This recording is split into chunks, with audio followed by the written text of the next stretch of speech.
गोकुल की पावन भूमि पर श्री कृष्ण भगवान की एक अद्भुत लीला। गोकुल की पावन भूमि हरी भरी थी, जहां दूर दूर तक हरे भरे खेत लहराते थे। गोवर्धन पर्वत अपनी विशालता से पूरे गोकुल को आश्रय दे रहा था। यमुना नदी अपनी शीतल धाराओं से बह रही थी और उस निर्मल जल में गोपियां स्नान कर रही थी। गोकुल के हर कोने में आनंद और भक्ति की बयार बह रही थी। श्री कृष्ण अपने सखाओं के साथ गाय चरा रहे थे। उनके सिर पर मोर पंख सजा था और हाथ में बांसुरी थी, जिससे निकलती मधुर ध्वनि पूरे वन को सुरमयी बना रही थी। सखा सुदामा भी उसके साथ थे और सभी आनंद से भरे हुए थे।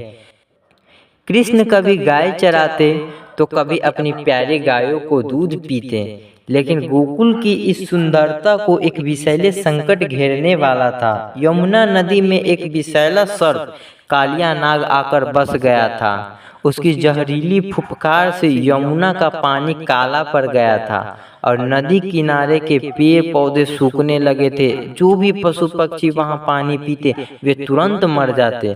गोकुल के लोग भयभीत थे और भगवान श्री कृष्ण को पुकारने लगे। जब कान्हा ने यह सुना तो वे तुरंत यमुना नदी में कूद पड़े। जैसे ही वे जल में उतरे, कालिया नाग उन्हें अपने फन से लपेट लिया। गोकुल के लोगों की सांसें थम गई, लेकिन कान्हा कौन थे? वे स्वयं नारायण थे। उन्होंने अपनी दिव्य शक्ति से कालिया नाग को परास्त कर दिया और उनके फनों पर नृत्य करने लगे।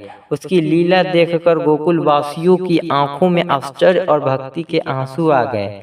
कालिया नाग के जाने के बाद गोकुल में फिर से खुशहाली लौट आई। श्री कृष्ण ने अपनी गोपिया के संग रास रचाया और होली का अद्भुत उत्सव मनाया। गोपियां रंगों से सरोवर होकर श्री कृष्ण को रंगने लगी और कृष्ण अपनी बाल सुलभ मुस्कान से सबको आनंदित कर रहे थे।